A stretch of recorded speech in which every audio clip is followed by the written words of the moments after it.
I don't know about you, but lately I've been feeling more and more conflicted. On the one hand, I am so over this quarantine.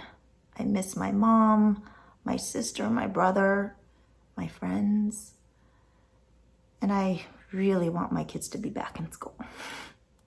But on the other hand, I'm scared of what this disease might do to my mom and my kids. There's been more recent news about kids coming down with multi-system inflammatory disease related to COVID-19.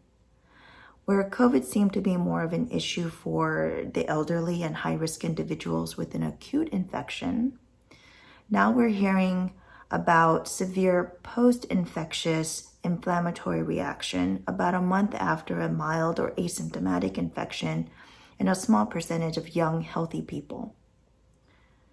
I used to think my kids will be okay. I may get sick with it, but they should be okay.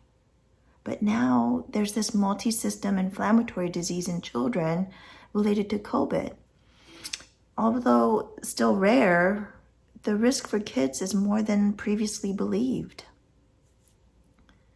I woke up the other morning from a nightmare where I was submerged under a wave and saw my kids getting washed over me by waves.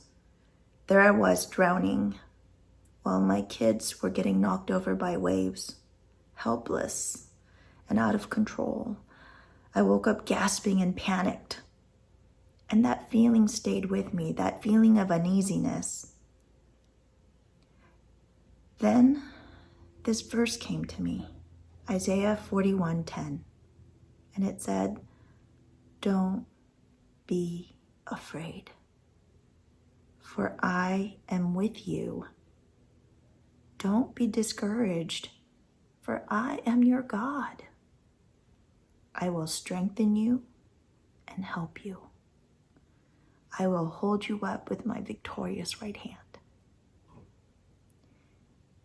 He is in this with us and will give us what we need to get through this. He won't let us drown. I remember being told this story by a pastor when I was in high school. Once there was a flood and everybody was trying to get to safety. And there were people on boats going around the neighborhoods trying to rescue people who were stranded in their homes. Despite the ongoing storm, these brave people in their little boats were going from home to home rescuing people. They came to a house of an old man. They told him to get in the boat. He waved them off, told them God will rescue him. The flood got worse, and now the man was in his attic. The rescue boats came again, but he waved them off again. He reassured them God was coming to rescue him, and he was fine. The storm raged on. The old man waited on his rooftop for God to rescue him. The helicopter rescue came, but again he waved them off. Eventually, the house was overwhelmed and the man drowned. When he got to heaven, he asked God why God had not come to rescue him. And God told him he had tried. He sent him help, but he did not accept the help. Of course, this is a made-up story with lots of, I'm sure, theological problems, but the point is made.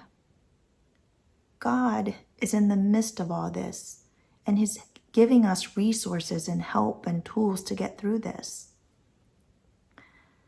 We would be fools to think that we don't need to heed the warnings of the scientists, to shelter in place, not to gather in large groups, wear a mask, wash our hands. God has not left us in a lurch, unattended and unprotected. He has given us knowledge to protect ourselves physically.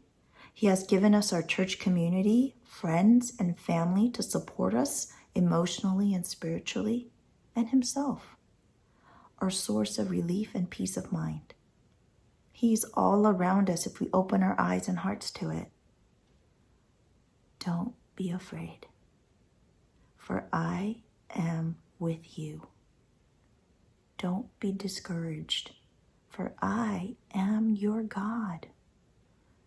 I will strengthen you and help you. I will hold you up with my victorious right hand.